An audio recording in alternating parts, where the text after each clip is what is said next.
जय हिंद दोस्तों। क्लाइमेक्स गुरुकुल्स में आपका स्वागत है। मैं हूं राहुल। जैसा कि पिछले क्लास से हम लोग लगातार मध्यकालीन इतिहास को देखते हुए आ रहे हैं और पिछले क्लास में हम लोग गजनवी के बारे में पढ़े थे और आज हम लोग मोहम्मद गौरी के बारे में पढ़ेंगे। मोहम्मद गौरी के बारे में पढ़ेंगे, है ना। मोहम्मद गौरी के बारे में पढ़ेंगे तो पहले कुछ इसका जानकारी का सोर्स देखते हैं। क्या क्या इसका सोर्स है, इसका जानकारी कहाँ से प्राप्त होता है कि भारत पर गौरी के आक्रमण किए गए थे, है ना। तो एक एक इतिहासकार है मिनहाज उस सिराज। एक इतिहासकार का एक बुक है जिसका नाम है तबकात सॉरी तबकात ए नासरी ग्रंथ। तबकात ए नासरी तबकात ए नासरी ग्रंथ है जिसका रचनाकर जो है, रचना कौन किया है देख लीजिए बहादुर लोग। जिसको बोलते हैं मिनहाज ए सिराज। मिनहाज मिनहाज ए सिराज, है ना। मिनहाज ए सिराज, मिनहाज ए सिराज के द्वारा रचना किया गया। और अगर आपसे पूछ जाए कि भाषा कौन था, कौन से भाषा में लिखा गया था, भाषा के बारे में अगर बात करेंगे तो भाषा था फारसी।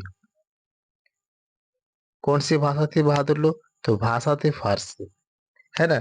फारसी भाषा में तबकात नासरी लिखा गया, मिनहाज सिराज के द्वारा लिखा गया। इस इस बुक से यह जानकारी प्राप्त होता है कि भारत पर एक गौरी नामक शासक का किया था, आक्रमण किया था। दूसरा जानकारी एक और मिलता है कि एक एक लेखक हुआ करता है चंद्रबरदाई, जिसका ग्रंथ था पृथ्वीराज रासो। आगे भी हम इतिहास में बताएंगे चंद्रबरदाई के बारे में, बहुत अच्छे से समझाएंगे किसके बारे में। चंद्रबरदाई, इनका एक बुक था पृथ्वीराज रासो। क्या नाम था? तो पृथ्वी सॉरी पृथ्वी पृथ्वीराज रासो लिख सकते हैं। थोड़ा हम आपको कल ही बताया था कि डिस्प्ले पर लिख रहा थोड़ा टफ लगता है। पृथ्वीराज रासो, पृथ्वीराज रासो एक ग्रंथ है ना। पृथ्वीराज रासो एक ग्रंथ है, इसको लिख लीजिए। पृथ्वीराज रासो एक ग्रंथ है जिसकी रचना के बारे में बात करते हैं। रचना के बारे में तो वो रचनाकार है आपको चंद्रबरदाई। कौन है? चंद्रबरदाई। तो आइए चंद्रबरदाई का नाम लिखते हैं। चंद्रवरदाई, वरदाई। आगे हम बात करेंगे कि पृथ्वीराज चौहान का एक प्रिय दोस्त साथ में कवि हुआ करते हैं, चंद्रबरदाई के द्वारा लिखा गया। अच्छा, ये कौन सी भाषा में लिखा गया था? जानकारी सब कुछ हम लोग कर रहे हैं। देखो, दरोगा बीपीएससी में ज्यादा टफ सवाल नहीं आता है, सवाल इजी आता है, लेकिन वहां तक अब सोचना खड़ी होता है कि वहां तक सोचे कि नहीं। हम पूरा पृथ्वीराज कहानी पढ़ लिए, अब जानकारी कहाँ से प्राप्त हुआ पृथ्वीराज चौहान गौरी का पूरा कहानी पढ़ लिए। अब गौरी की जानकारी कौन कौन ग्रंथ से होता है इसको भी तो पढ़ना जरूरी है ना। तो यही चलते एग्जाम आपके लिए टफ बन जाता है, हमारे लिए एग्जाम क्या हो जाते हैं, एग्जाम टफ हो जाते हैं। क्योंकि हम लोग छोटे छोटे चीज को हम लोग छोड़ के निकल जाते हैं और एग्जामिनर उसी के साथ हम लोग साथे खेल खेल लेता है और हम लोग आराम से उसके सामने हार जाते हैं। कोई दिक्कत? चलिए, दूसरी बात कि क्लास के अगर आप लोग देखते हैं डेली बेस पर, तो हम आपसे कुछ नहीं मांगते हैं। सिर्फ आपसे एक निवेदन है कि आप क्लास को लाइक कीजिए और जो भी आपको इसके बारे में बोलना है कमेंट में कुछ न कुछ बोलिए। बोलने से हमको यह पता चलेगा कि मेरा जितना स्टूडेंट है ना, कि ये सब हमको मेरा क्लास करता है, उसी से हमको पता चलेगा। आप देखे हैं कि नहीं देखे हैं, आप कॉपी पे लिखे हैं कि नहीं लिखे, हमको पता नहीं चलता है। लेकिन आप लाइक भी करते हैं तो पता नहीं चलता है कौन लाइक किया। लेकिन हाँ, आप कमेंट करेंगे तो आपका आईडी से मैसेज हमारे पास आता है, तो हमको पता चलता है। तो सिर्फ हम देख सकते हैं और कोई देख नहीं सकता है कि किसका मैसेज है ना। लेकिन हाँ, आप जो भी क्लास के बारे में टूटी फूटी हो या अच्छा लगता है तो आप इसके बारे में बोलिए, बताइए कि हाँ क्लास अच्छा है या क्लास खराब है ना, बोलना पड़ेगा। चलिए, हम आपसे कुछ नहीं मांगना चाहते। चलिए, यहाँ तक समझने में कोई परेशानी। आइए हम लोग गजनवी का जीवनी के बारे में देखते हैं। तो सॉरी, गजनवी बुला रहा है, गौरी के जीवन परिचय, हेडिंग दीजिए।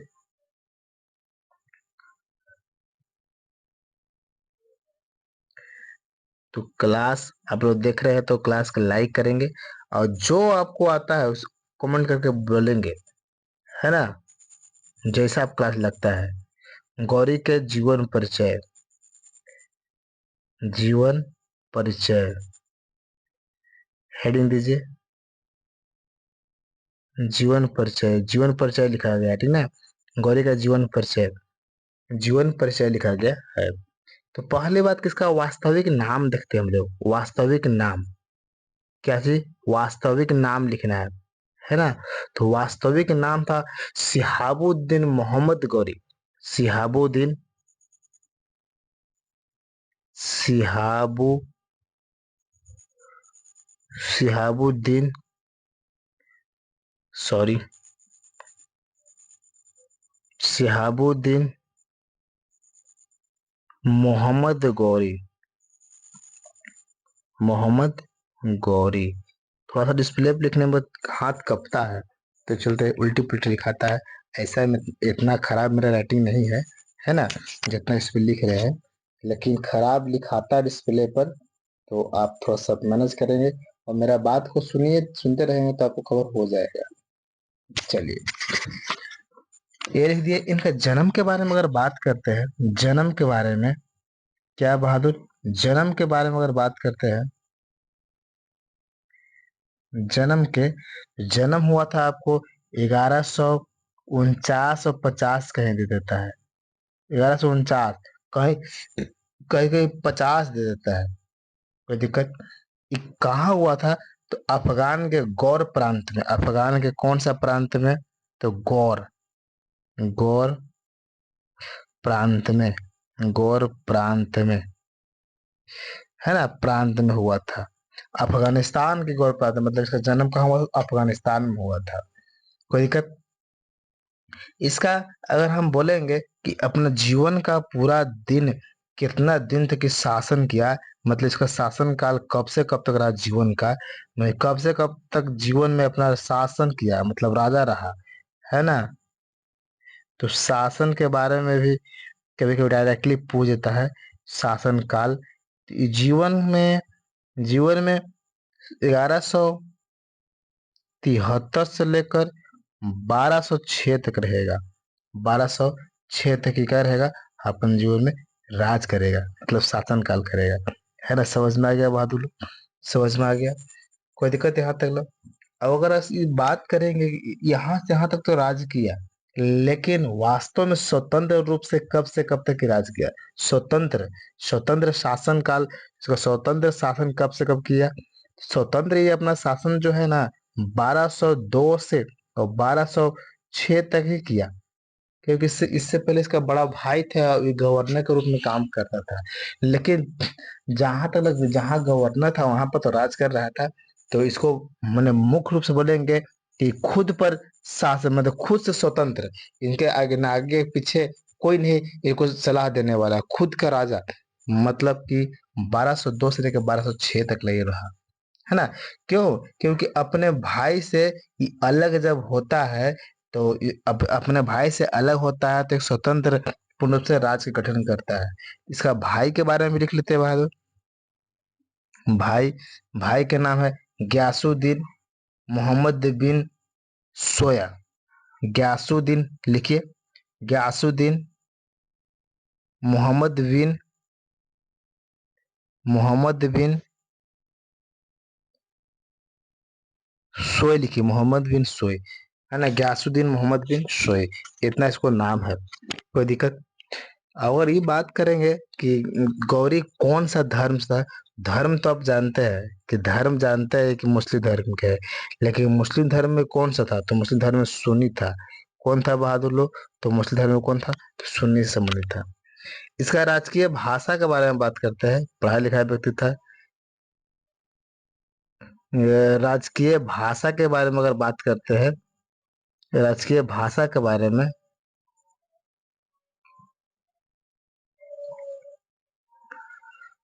तो राजकीय भाषा इसका जो है ना, फारसी है। ठीक है, यहाँ तो समझने में कोई दिक्कत?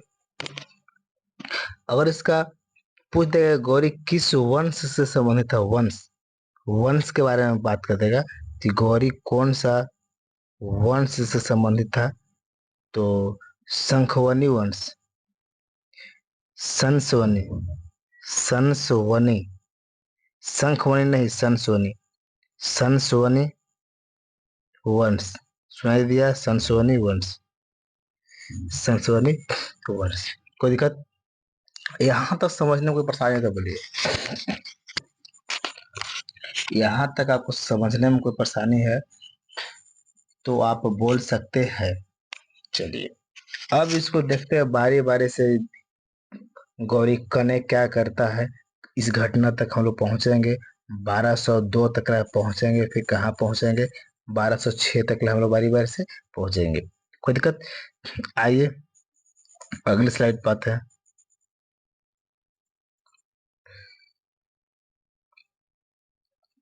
चलिए देखते हैं। पहले हम लोग देखेंगे 1163 में, सॉरी 1163 में हम लोग देखेंगे।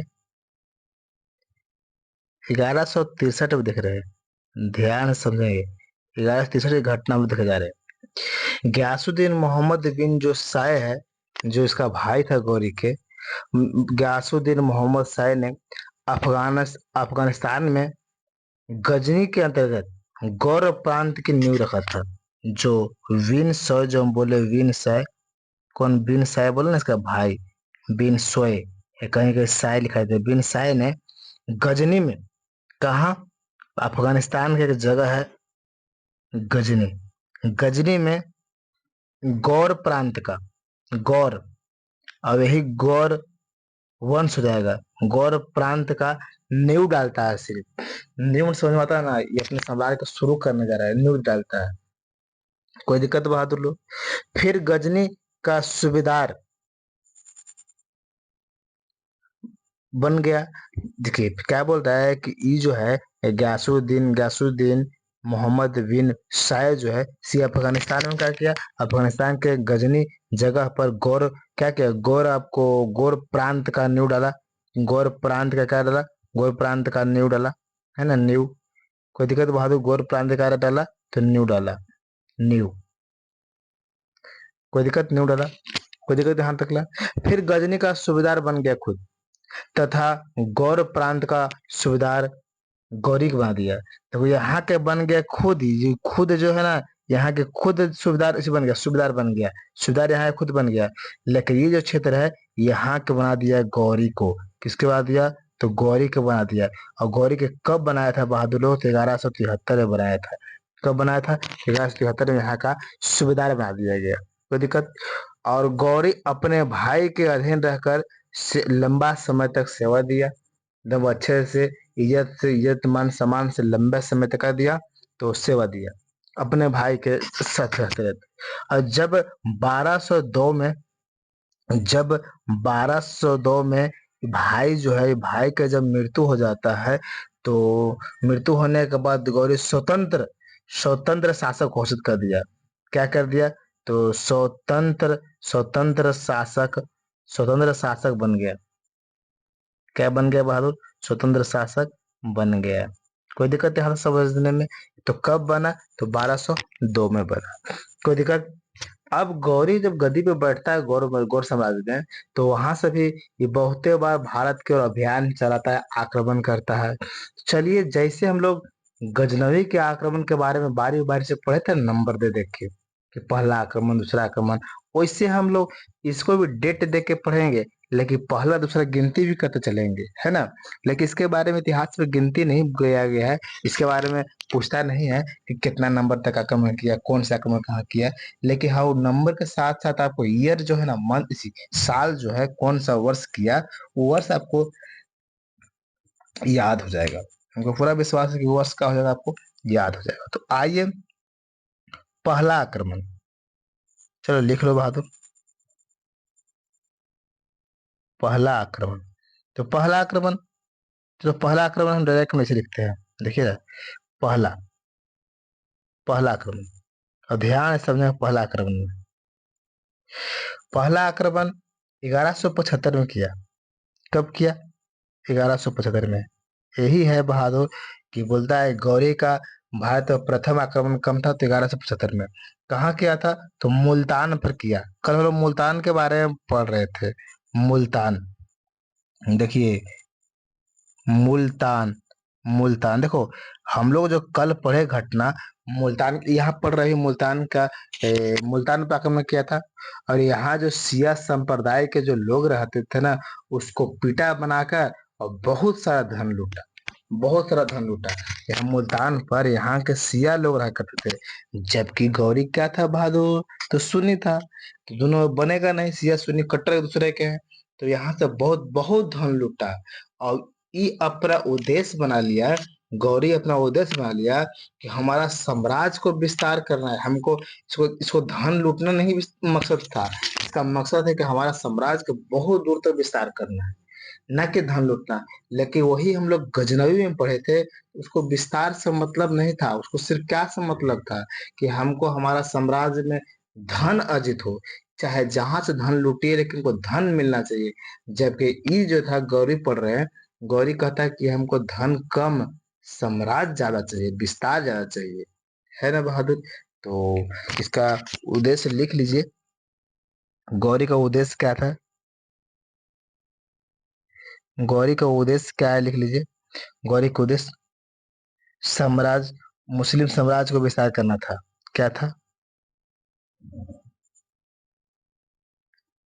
मुस्लिम, मुस्लिम साम्राज्य का विस्तार करना, विस्तार करना था। लिखने से पहले ज्यादा आप सुनने की कोशिश करेंगे, क्योंकि सुनने के बाद आपको बहुत याद होगा, है ना? तो अगर आपसे आपसे अगर बोल देगा पहला आक्रमण, बोल देगा बहादुर कि जो आपको गौरी के द्वारा पहला आक्रमण कब किया गया था, तो 1175 में। कब? 1175 में मुल्तान पर किया गया था। और देखिए, हमने गजनवी पढ़े थे ना, तो गजनवी हम लोग पढ़े थे, जो भी घटना पढ़े थे वो आपको यहाँ से यहाँ तक पढ़े थे, देखो ना, कहाँ से शुरू होता है गजनवी का, 1000 से लेकर 1027 तक बात किए थे, 1027 तक, है ना? देखिए अभी कहाँ पढ़ रहे हैं सब लोग, कितना दिन के बाद फिर कहानी भी पढ़ रहे हैं।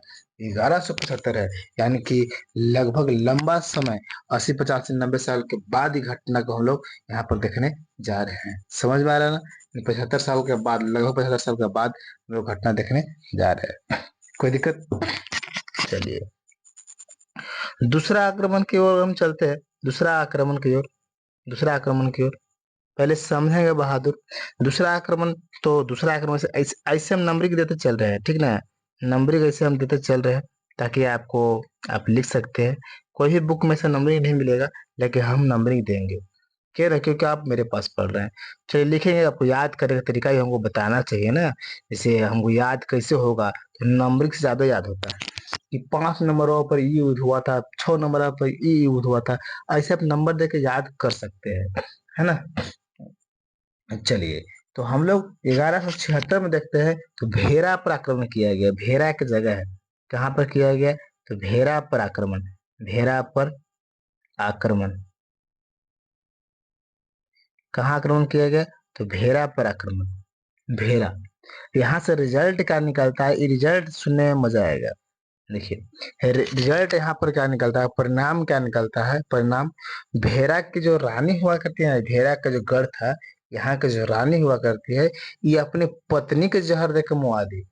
कुछ इतिहासकार कहते हैं, इतिहासकार लिखते हैं अलग अलग ग्रंथ में, कि भेरा के जो राजकुमार रानी जो होती है ना, वो अपने ही पत्नी को, अपने ही पति, पत्नी नहीं, अपने ही, अपना पति को जहर दे के हत्या कर दी। क्यों हत्या कर दी, ये तो ऊपर सवाल उठ गया होगा। क्योंकि इतिहासकार ये भी कहते हैं कि जो भेड़ा के जो राज रानी थी ना, उसको गौरी से मोहब्बत था।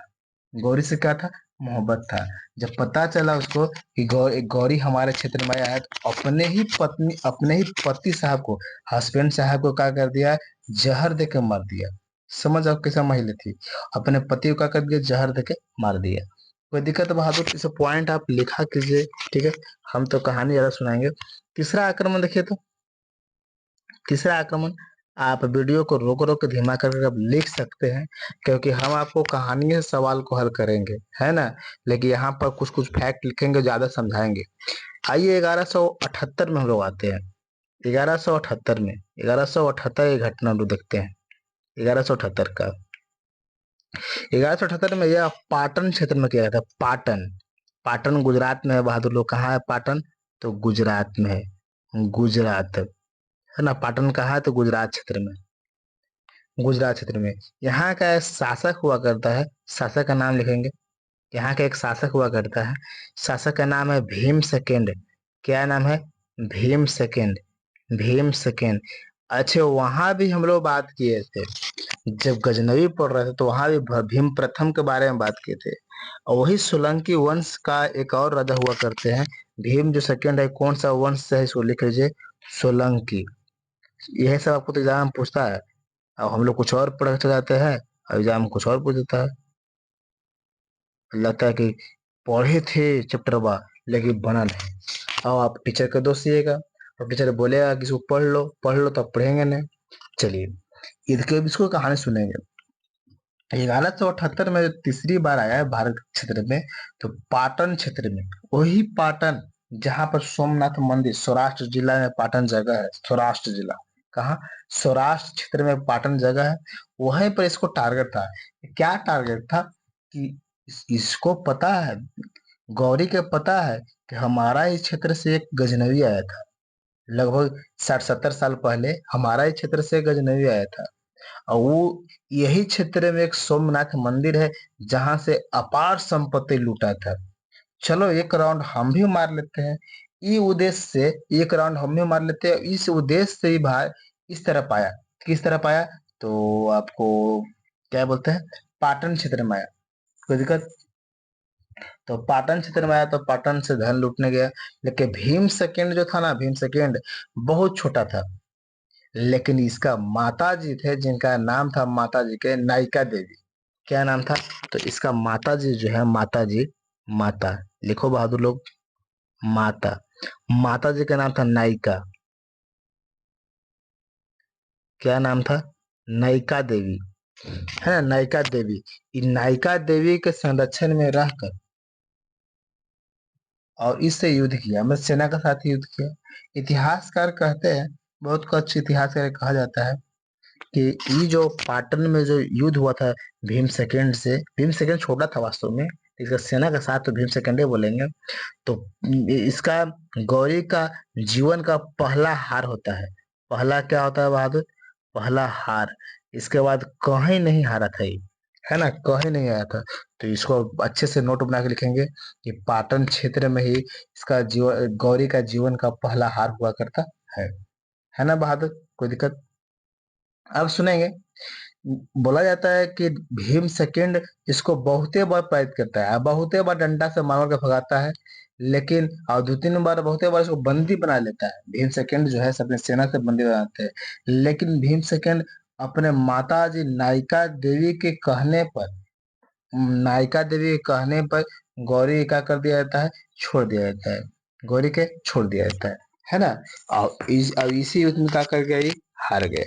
इस पहला युद्ध, अगर पहला हार के बारे में बात करते हैं, कि गौरी का पहला हार कहा हुआ है, तो आपको यहीं देखने के लिए मिलता है। चलिए अब आगे आते हैं, तीसरा हो गया, तब चौथा की ओर आते हैं। चलिए अगले साइड पर आते हैं, चौथा की ओर। चलिए, चौथा अगर हम बात करते हैं, चौथा 4 नंबर का, आप समझ रहे 4 नंबर का दे रहे हैं ना, 1179, 1179, ध्यान से समझेंगे। पेशावर पर आक्रमण किया गया था। पेशावर जो पंजाब का क्षेत्र में पड़ता है, पंजाब का क्षेत्र में उस समय था, अभी भी है, अभी पाकिस्तान में है। कहाँ बहादुर लोग? तो पंजाब, है ना, पंजाब के अधीन था। पंजाब के अधीन, अधीन था। किसका अधीन था? तो पंजाब के अधीन था। कोई दिक्कत? गौरी यहाँ से अपार संपत्ति लूटता है, पेशावर से बहुत संपत्ति होता है ना, क्योंकि यहाँ के जो लोग थे ना, यहाँ भी मुस्लिम लोग थे, लेकिन यहाँ पर सिया संप्रदाय के लोग रहते थे। और सिया संप्रदाय से बहुत कट्टर था ये। सिया संप्रदाय से ये बहुत कट्टर था। कौन कट्टर था? गौरी। तो सिया संप्रदाय था ना, क्योंकि खुद सिया खुद सुन्नी संप्रदाय से था। जबकि सिया संप्रदाय सुन्नी संप्रदाय में आज भी दोनों में नहीं बनता है। आज भी अगर सिया मुस्लिम में जो दो भागों में बट गए, सिया और सुन्नी, आज भी दोनों में नहीं बनता है। तो ये सिया संप्रदाय होने की वजह से यहाँ से बहुत सा अपार संपत्ति लूटा, लूट के चला गया, है ना। आइए पचवा के बारे में बात हैं, पचवा आक्रमण के बारे में। पचवा आक्रमण के बारे में आते हैं। पचवा आक्रमण के बारे में, ये 1086 में, सॉरी 1186, 1186, है ना, लाहौर पर किया था। लाहौर पर, लाहौर आप अच्छे जानते हैं कहाँ है बहादुर लोग? लाहौर पर आक्रमण किया, है ना। और यहाँ के अगर शासक के बारे में बात करते हैं, किसके बारे में?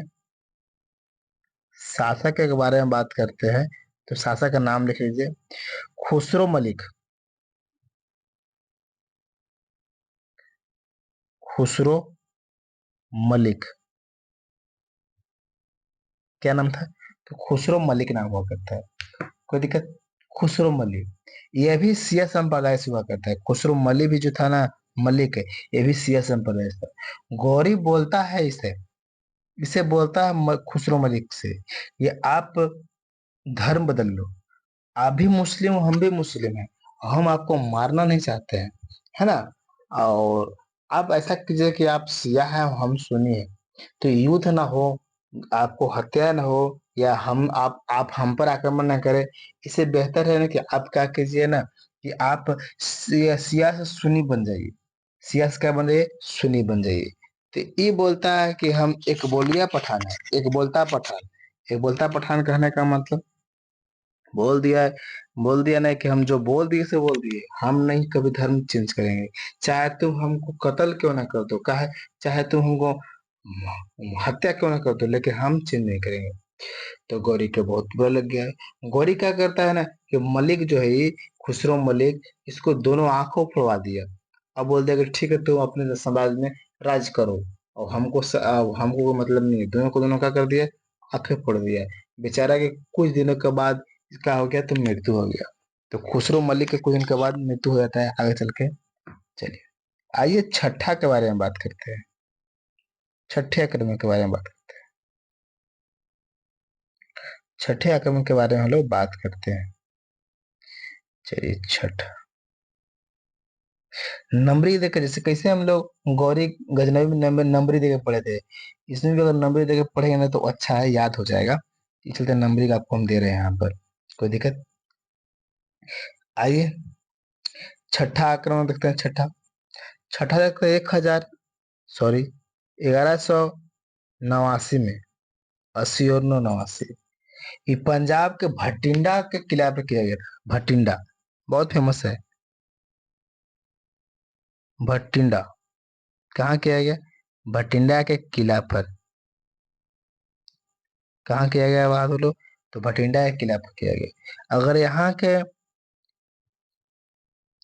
ये किला के, ये किला का बोला जाता है कि किला का एक और नाम क्या हुआ करता है, तो टावर हिंद का किला बोलते हैं इसको। क्या बोलते हैं? बीपीएससी में सवाल पूछा गया है। कहाँ पूछा गया बहादुर लोग? तो बीपीएससी में सवाल पूछा गया है। बीपीएससी में सवाल पूछा गया है कि भटिंडा का किला को और किस नाम जानते हैं? तो टावर हिंद का किला। टावर तो लिख लेते हैं, टावर हिंद का, टावर हिंद का किला, टावर हिंद किला, टावर हिंद का किला, टावर हिंद का किला। कहाँ पूछा गया है बहादुर? बीपीएससी में। को देखा, बीपीएससी में सवाल किया था।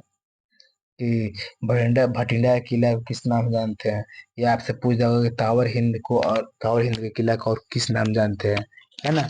ऐसा आपको आपको कभी कभी लगता है कि सीधा सवाल पूछा नहीं, कोई उल्टा भी सवाल कर देता है तो ऐसे सवाल आपको देखना होगा। कोई दिक्कत। इसी इतिहास में इसी इतिहास बोल रहे इसी युद्ध में देख लीजिए बहादुर लोग, यह किला जहां पर आक्रमण करता है ना भटिंडा पर, यह किला बेचारा चौहान वंश के था।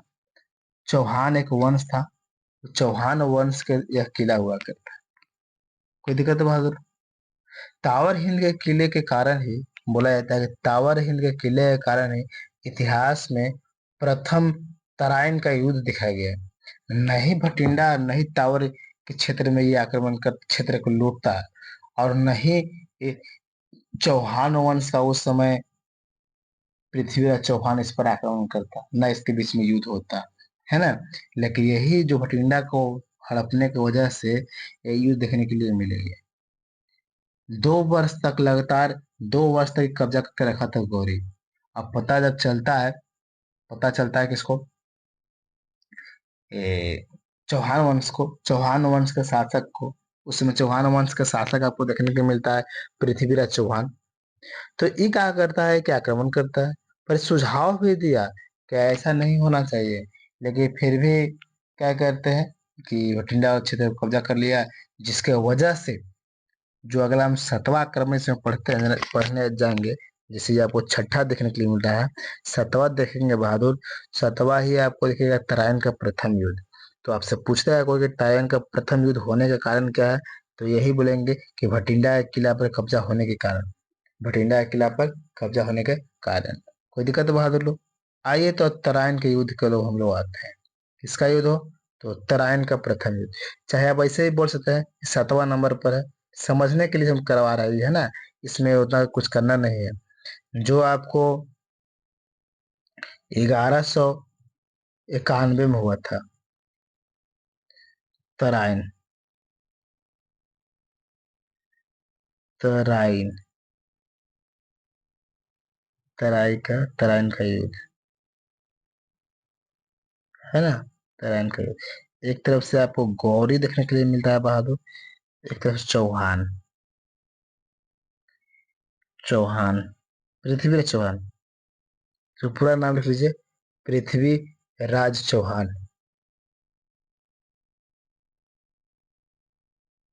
पृथ्वी राज चौहान। इसको राय पिथोरा के भी नाम जानते हैं, राय पिथोरा के नाम से जानते हैं, राय पिथोरा। इसको अन्य नाम भी है बहादुर पृथ्वी चौहान के। क्या नाम है, तो राय पिथोरा। क्या नाम है, तो राय पिथोरा। आपसे कभी कभी एक सवाल और पूछ देता है कि राय पिथोरा या पृथ्वीराज चौहान का घोड़ा का नाम क्या था। घोड़ा का नाम तो लिख लीजिए बहादुर, घोड़ा का नाम नाट्य रंभा। क्या नाम था, नाट्य रंभा। घोड़ा का नाम था नाट्य रंभा, नाट्य रंभा नाम था घोड़ा के। कोई दिक्कत समझने में बहादुर लोग।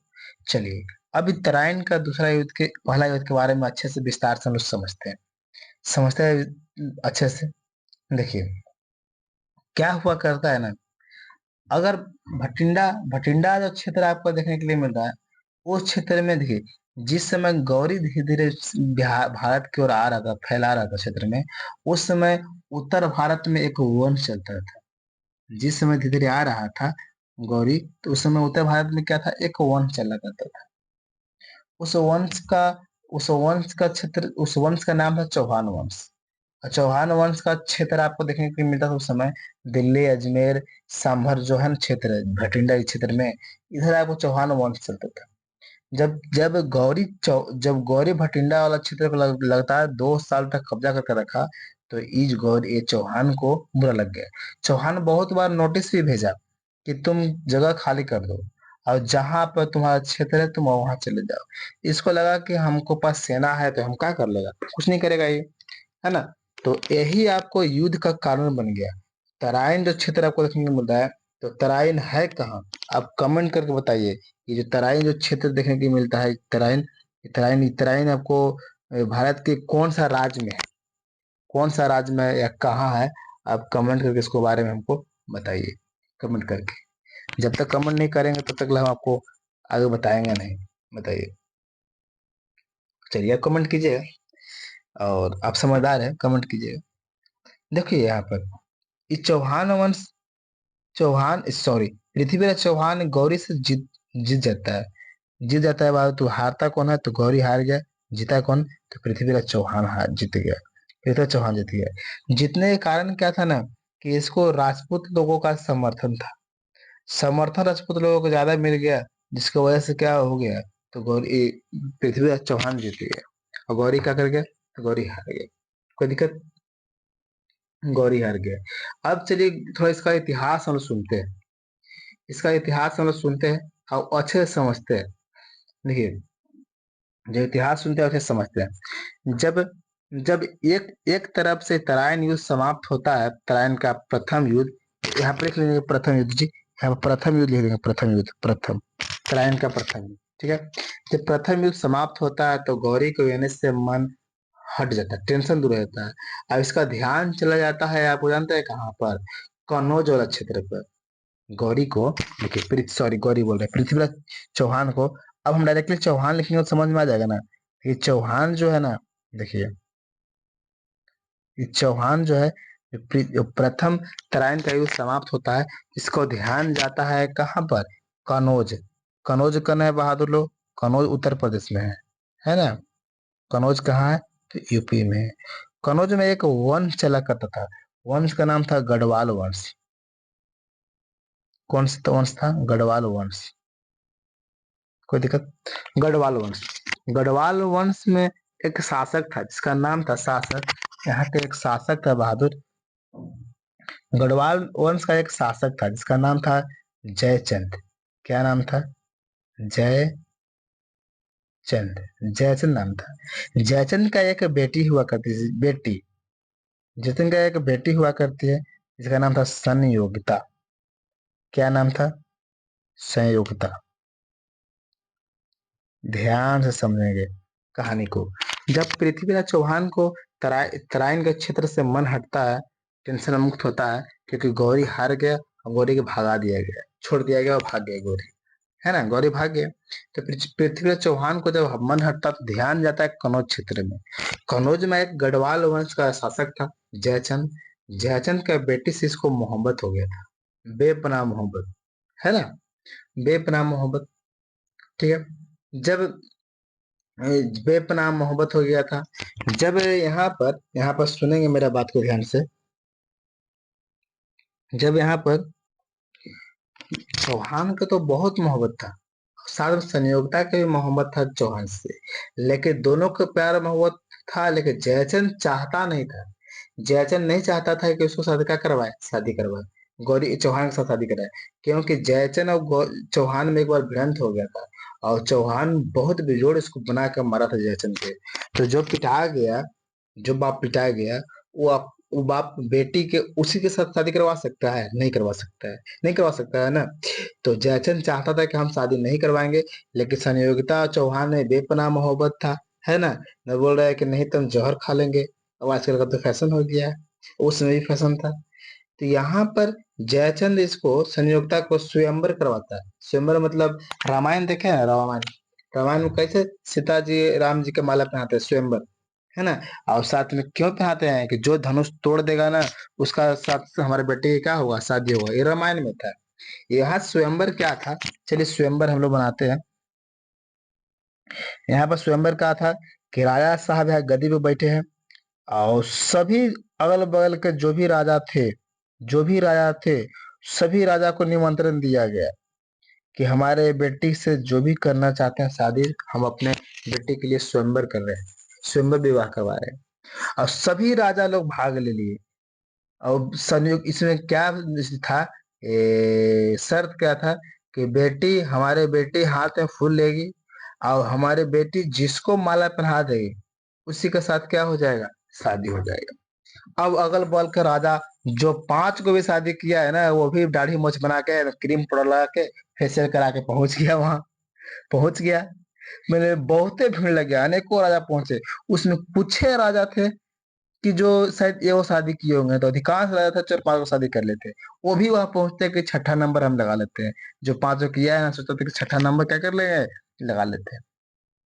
अनेकों यहाँ पर राजा है। संयोक्ता के माला दिया गया। संयोक्ता मान लो कि हमारा संयोक्ता जी है। हमारा क्या है, संयोक्ता जी है। हमारा संयोक्ता जी, संयोक्ता जी के हाथ में क्या दे दिया गया बहादुर, तो माला दे दिया गया। अब माला दे दिया गया। अब बोला गया कि आप क्या करेंगे। इसमें शर्त क्या था कि जो भी राजा आपको पसंद है उस राजा के गला में माला डाल देंगे तो आपको शादी हो जाएगा। लेकिन जयचंद जो था, जयचंद जयचंद गद्दी पे बैठा था। जयचंद पृथ्वीराज चौहान से बहुत दुश्मनी टाइप का था, क्योंकि पृथ्वी चौहान बना कर मारा था। और सभी राजा को निमंत्रण दिया, जितना उस क्षेत्र का राजा था अगल बगल का, सभी को निमंत्रण दिया। लेकिन एक राजा को छोड़कर, चौहान वंश के राजा जो था ना, पृथ्वीराज चौहान, उसको छोड़कर बाकी सभी को क्या दिया, निमंत्रण दिया। तो यह बात पता चल गया है गौरी चौहान के कि आज हमारे प्यार का क्या है, शादी है, और हम यहाँ रहेंगे। तो गए एकदम सीधे ब्रांड वंडी मार के। जैसे आजकल क्या हो गया है, फैशन। फैशन क्या हो गया कि झूठ के दिखावा में प्यार मोहब्बत होता है, और लेकिन क्या करता है, शराब पीता है। शराब पीता है दिखावा में खाली। तो यहाँ पर भी वही हो गया। तो यहाँ पर चौहान साहब का पता चल गया कि हमारे हमारे जिससे हमको बेपनाह मोहब्बत है, हमारे महबूबा का शादी किसी और के हो रहा है ना, किसी और के हो रहा है। तो वो क्या करते हैं, तो जयचंद क्या था कि जयचंद क्या था कि अपने महल के गेट पर अपने महल के गेट पर बहादुर, तो महल के गेट पर पृथ्वीराज चौहान का एक पुतला बनाए खाड़ कर दिया गया। अब पुतला बनाए खाड़ कर दिया गया बेइज्जती करने के लिए। क्यों करने के लिए, बेइज्जती करने के लिए खाड़ कर दिया गया। खाड़ कर दिया गया कि जो भी राजा हमारे साम्राज्य के अंदर आएंगे, हमारे महल में आएंगे, तो पहले उसको देख के पूरा हंसेंगे। बेइज्जती करने के लिए गेट पर उसका चौहान के पुतला बना दिया गया। जबकि पुतला चौहान के निमंत्रण नहीं दिले है, लेकिन उसका पुतला बनाया गया है, बना के मुछ उछ बना दिया गया है, और बेइज्जती करने के लिए खड़ कर दिया गया। संयोगता यहाँ से शुरू करती है, गोले गोल से घूमते घूमते घूमते घूमते सगरों गोले घूमते घूमते घूमते कोई पसंद नहीं। लास्ट में ये जो आपको पुतला बनाया हुआ है ना, ये पुतले में मला डाल दी। पुतले में क्या कर दे, मला डाल दी।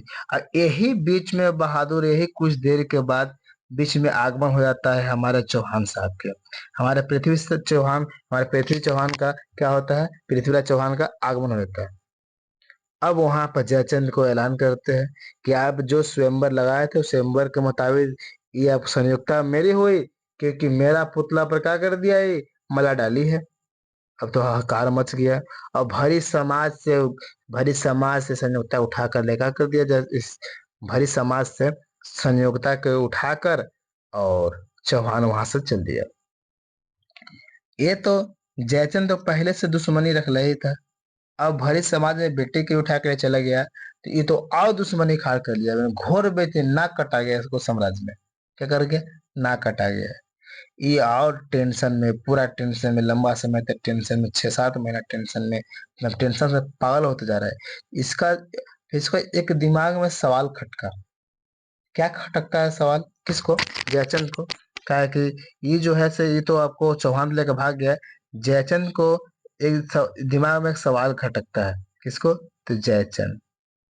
क्या खटकता है कि कुछ दिन पहले एक तुर्क शासक, 1191 में एक तुर्क शासक आया था, और तुर्क शासक गौरी और चौहान में भिड़ंत हुआ है जबरदस्त, जिसमें चौहान तो जीत गया है, लेकिन गौरी शपथ खा के का तो गया है कि हम इसको हरा ही के रहेंगे, इसको हत्या करिए के रहेंगे, छोड़ेंगे नहीं। तो जयचंद क्या करता है ना, जयचंद तो फायदा उठाना शुरू कर दिया कि दुश्मन के को मारना है, तो दुश्मन से दोस्ती कीजिए। दुश्मन के दुश्मन से क्या कीजिए, दोस्ती कीजिए। जैसे चौहान के दुश्मन कौन था, तो गौरी था। और गौरी से ही जयचंद जो है, गौरी से ही जयचंद जो है सो दोस्ती कर लिया। और जाके बोला कि राजा साहब, आप जिससे आप हार के गए हैं ना, उसको खिलाफ हम आपको मदद करने के लिए तैयार है। जितना सेना चाहिए, जितना पैसा चाहिए, सब कुछ आपको देंगे हम, लेकिन उसको जिंदा छोड़ना नहीं है। तो गौरी बोलता है, क्यों भाई, क्या कर दिया वो आदमी? तो का तो बहुत महान शासक है वो। क्या कुछ समय सही बात है, जिस समय गौरी आया था उस समय महान शासक यही था, चौहाने था। तो जयचंद बोला कि ऐसा बात है कि हमारे बेटी को घर सम्राट से लेके समाज से लेके भाग गया है ना, जिसकी वजह से हम बदला लेना चाहते हैं। तो कहता है कि अच्छा, ऐसा बात है, चलिए बहुत अच्छा है। दोनों हाथ मिला लिए। दोनों क्या कर लिए? दोनों हाथ मिला लिए। दोनों तो यहाँ हाथ मिला लिए। अब वादा ये जो आपको दिख रहा है, आपको जयचंद जयचंद वादा करता है कि हम आपको सेना देंगे, हम आपको युद्ध में साथ देंगे, लेकिन उसको बंदी बना के एक बार हमको नजर पास, एक बार हमको पास लेकर आइएगा। इसके बाद जो करना हो आप उसको कीजिएगा, है ना। तो इसको कहने पर, जयचंद के कहने पर, इतिहास में दूसरा युद्ध देखने के लिए मिलता है। दूसरा युद्ध देखने के लिए मिलता है। वो आपको 1192 में फिर वही जगह पर तराइन का सेकंड युद्ध होगा। तराइन का सेकंड युद्ध होगा। अच्छा, आप लोग कमेंट करके बता सकते हैं क्या कि जो अभी हम तराइन का प्रथम युद्ध समझाया वो समझ में आया कि नहीं आया? यहाँ तक अब तो समझ में आ गया। आप लोग बता सकते हैं? आप लोग बता सकते हैं कि जो तराइन का फर्स्ट युद्ध हम समझाए, कहानी यहाँ पर समझाया, क्या आपको समझ में आया कि नहीं आया? कुछ ऐसा भी है बंदा जिनको समझ में नहीं आया? कमेंट कीजिए, कमेंट कीजिए। हम बोल रहे हैं कि आपसे हमें कुछ नहीं चाहिए, आप सिर्फ यस और नो में जवाब देते रहिए, और हमको कुछ नहीं चाहिए। और वीडियो को लाइक कीजिए। और जो पढ़ाया जा रहा है उसको थोड़ा सा आप पढ़े पड़ेगा, नहीं तो कमेंट और वीडियो को लाइक के चक्कर में पढ़ाई नहीं छूटना चाहिए। बाद में कीजिएगा कमेंट और लाइक, लेकिन अभी पढ़िए। तो पहला ट्राई कि ये समझ में आया कि नहीं आया? 1 सेकेंड, 1 मिनट का हम टाइम दे रहे हैं, इसको फटाफट बताइए, कमेंट कीजिए। समझ में आया तो यस कीजिए, नहीं समझ में आया तो नो कीजिए, क्योंकि फिर समझाएंगे हम, नहीं तो हम आगे बढ़ जाएंगे, तो फिर आपको छूट जाएगा। कमेंट कीजिए, यस बोलिए, समझ में आया तो यस, नहीं तो नो बोलिए, फटाफट कीजिए। तब तक हम पानी पी लेते हैं।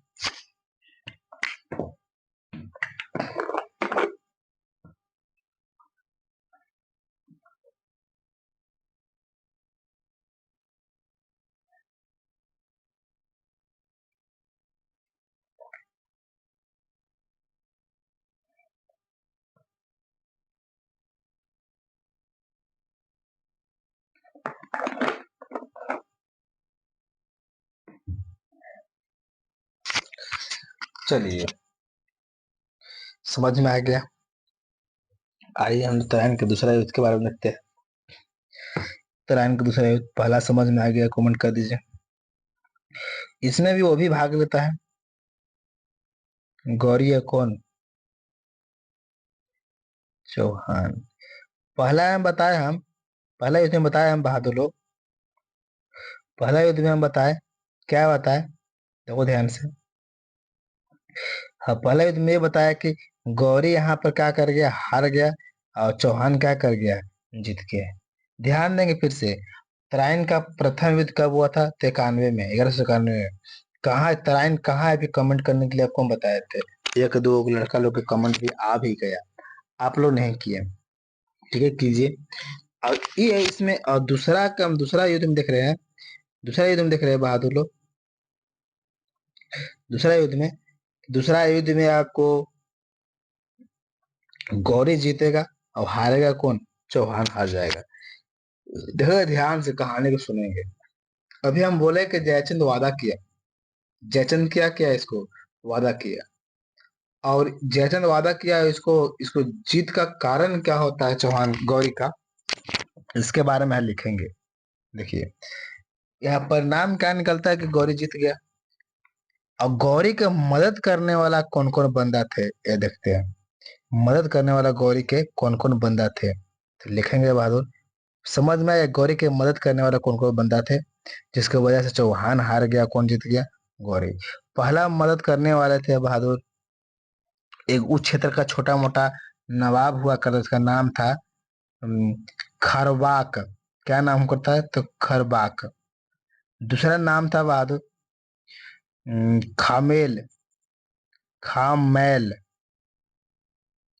गौरी की मदद करने वाला व्यक्ति है, ये सब मुस्लिम है। इलाह। तीसरा देख रहे बहादुर लोग। चौथा मुकलबा। मुकलबा एक व्यक्ति है, उस क्षेत्र का छोटा मोटा नवाब हुआ करते हैं, है ना, नवाब छोटा मोटा सूबेदार हुआ करते हैं। अगला यहाँ पर लिखते हैं अगला, क्योंकि जो लिखने जा रही है बहुत फेमस है। चार गुण हो गया था, पांचवा नंबर जो लिख रही है बहुत फेमस है। जैसे कुबाचा। कुबाचा ये बहुत बेजोड़ सेना था, है ना, गुलाम बोल सकते हैं गौरी के। गौरी गुलाम था। एलदोज। छठा कौन है? एलदोज। एलदोज। सतवा कौन है बहादुर? बख्तियार खिलजी। क्या बोले हम? बख्तियार खिलजी। बख्तियार खिलजी के बारे में इतिहास में आप लोग ऑफलाइन में पढ़े होंगे बहादुर। हम बताए होंगे कि प्रथम तुर्क आक्रमणकारी बिहार में आक्रमण करने वाला कौन था? तो बख्तियार खिलजी। नालंदा विश्वविद्यालय, विक्रमशिला विश्वविद्यालय सबको प्रेम से ध्वस्त कर दिया। इसके बारे में आप जानते हैं। कुतुबुद्दीन ऐबक। आठवां कौन? ऐबक। ऐबक बहुत फेमस गुलाम था। और साथ में भारतीयों की तरफ से कौन था बहादुर? जयचंद। कौन था? जयचंद। जयचंद वादा किया था कि हम 1 लाख सेना देने का वादा करते हैं। युद्ध में कितना सेना देंगे? 1 लाख सेना। 1 लाख सेना बहुत ज्यादा होता है बहादुर लोग, बहुत ज्यादा। देख लीजिए ये सब जो आठों के नौ को जो नाम लिखे हैं ना, ये सब सपोर्ट करने वाले किसको थे? ये सब सपोर्ट करने वाले किसके थे बहादुर लोग? तो गौरी के सपोर्ट करने वाले थे। किसको सपोर्ट करने वाले थे? गौरी का। तो बगल में लिख लो बहादुर लोग, चौहान का सपोर्ट करने वाले कौन कौन थे? चौहान के बारे में लिखवा रहे हैं, ठीक ना? चौहान के। तो गोविंद राय पहला कौन था? गोविंद राय। लिखिए, गोविंद राय। दूसरा का नाम लिखेंगे बहादुर खाड़े राय। यही सब एग्जाम में सवाल करता है, लेकिन खाली कहानियां सुन के आगे बढ़ जाता है। जैसे कैसे हम कहानी सुनाए वैसे बढ़ जाता है आगे, और टीचर लोग बढ़ा देते हैं। लेकिन भी खुश कि गुरु जी जबरदस्त कहानी सुनाते हैं, और जब जब पूछेगा ना तो हो जाएगा। हाँ, गोविंद राय खांडे, खांडे राय, और ऐसे बदमसा रावल, बदमसा रावल, ये सब कहते चौहान के समर्थन थे। इसे समर्थन होते भर भी क्या कर गया? चौहान हार गया। कोई दिक्कत है बहादुर लोग? और चौहान हारता है तो यहाँ से अलग अलग इतिहासकार का विचार अलग अलग होता है। क्या विचार होता है? कुछ इतिहासकार तो सही बोलते हैं और कुछ इतिहासकार गलत भी बोलते हैं। यहाँ पर तराइन का दूसरा युद्ध तक आपको समझ में आया कि नहीं आया? इसके बाद इसका कहानी जो है सेकेंड युद्ध का, हम अगले क्लास में मिलेंगे। लेकिन इससे पहले आप बताइए कि क्लास समझ में आया कि नहीं आया? इससे पहले आप बताइए कि समझ में आया कि नहीं? क्योंकि गौरी का जो दूसरा तराइन का युद्ध है ना, इससे संबंधित हम लोग गजनी वंश में जाएंगे। गजनी में जाएंगे, वहां पर आपको एक कहानी सुनाएंगे, दोहा सुनाएंगे कि इसका जो चौहान का एक दोस्त हुआ करता है, इसका नाम है चंद्र बरदाई। चंद्र बरदाई का एक दोहा है, चौहान के बचाने के लिए दोहा कहते हैं। ये कहानी कल सुनाएंगे, लेकिन थोड़ा सा एक झलक टेलर दिखा देते हैं।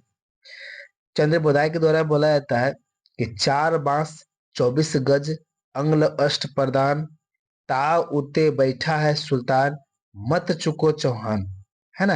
ये दोहा के साथ मतलब कि कहानी में आगे ट्विस्ट लाने के लिए हम दोहा सुना दिए। अगले क्लास में कहानी को हम अच्छे से पुनः लेकर चलेंगे। लेकिन क्लास अच्छा लगा तो क्लास में आपसे एक ही रिक्वेस्ट है कि क्लास को लाइक और कमेंट जरूर कीजिए। और ज्यादा से ज्यादा अगर आप किसी दोस्त के पास, किसी फ्रेंड के पास शेयर करते हैं, किसी स्टूडेंट के पास एक लड़का भी अगर वीडियो को शेयर कर देता है तो मेरा मेहनत का रिजल्ट मिल जाएगा, है ना। और कुछ आपका चाहिए नहीं। चलिए हम अगले क्लास में मिलते हैं और यहीं से कहानी शुरू करेंगे। तराइन के दूसरे युद्ध से हम लोग कहानी शुरू करें। कोई दिक्कत? कोई दिक्कत है तो बोलिए, कमेंट कीजिए। नहीं तो आज हम लोग इतने पर समाप्त करते हैं और अगले क्लास में मिलते हैं।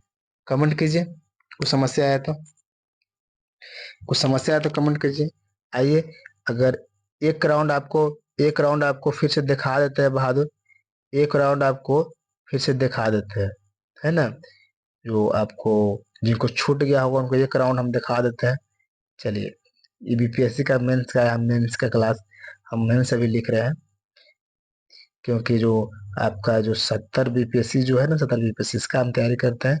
इसमें मेंस का भी रेटिंग चल रहा है और आप लोग को भी हम लेकर चलते हैं। तो चलिए इसको बारे में फटाफट लिख लेंगे। देखिए, चलिए इसके बारे में हम फटाफट लिख लेंगे, बाद में रोक रोक के वीडियो। और कहानी समझ में आ गया होगा तो इससे ज्यादा तो अब खुद से भी लिख लेंगे। चलिए, यहाँ तक हो गया, वीडियो रोक रोक के लिख लेंगे। अगला स्लाइड में चलिए।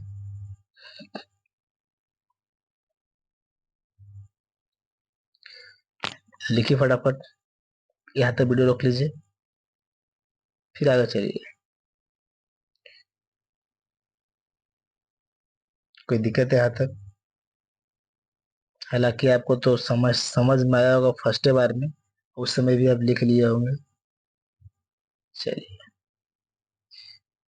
अगला प्राप्त है।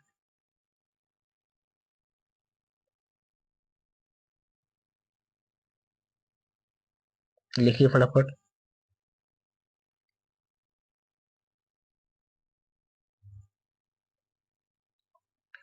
चलिए, आगे लिखिए। नंबरिंग अब देते जा सकते हैं कि तराइन का पहला युद्ध को तो हम बोले 7 नंबर पर था, तराइन का दूसरा युद्ध को हम लोग 8 नंबर पर रख सकते हैं, 8 नंबर पर रख सकते हैं। ऑफलाइन के जो स्टूडेंट हैं, इसका डेली बेस पर आपको क्विज किया जाता है। जैसे आपको बोला जाता है कि आप कहानी सुन के आइए, लिख कर आप आइए, और आपको क्विज में क्या किया जाएगा, क्विज किया जाएगा, पूछताछ की जाएगा। तो आप लोग को हमें उम्मीद है कि आप लोग इसको लिख रहे होंगे और देख रहे होंगे और डेली बेस पर क्विज में भाग लेंगे, है ना। तो 2 दिन से क्विज बंद था और आज का कल से हम लोग क्विज को पुनः क्या करेंगे, शुरू करेंगे। आज से शुरू करेंगे, आज से शुरू करेंगे, कल से नहीं, आज से। और चलिए आगे देखते हैं।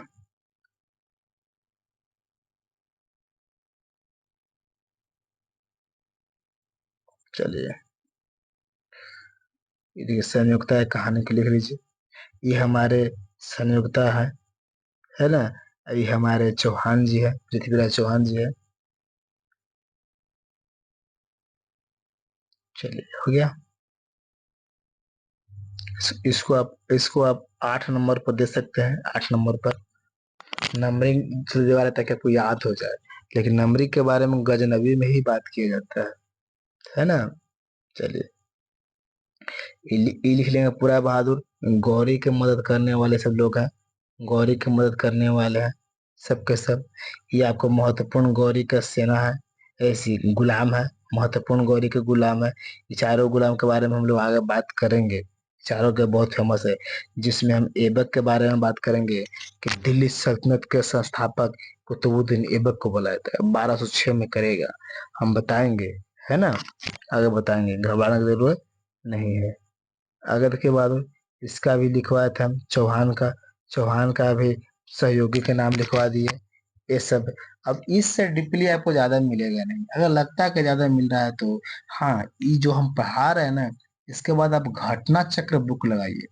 घटना चक्र बुक में जाके मध्यकालीन इतिहास ढूंढेंगे, उसमें आपको कल पिछले क्लास में पढ़ाया था गजनवी, गजनवी के बारे में देखिए।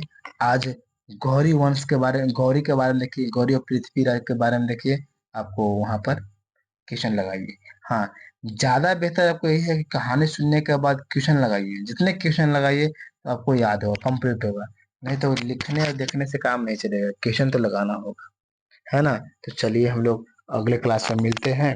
और अगर आप अभी कमेंट नहीं कर रहे तो वीडियो को पूरा अच्छे से देखकर इसके बाद में क्लास में यस नो या थैंक्स कुछ भी लिख सकते हैं, लेकिन लिखेंगे, है ना? लिखेंगे, लिखने से सब कुछ होता है। चलिए, अगले क्लास में मिलते हैं हम लोग। धन्यवाद।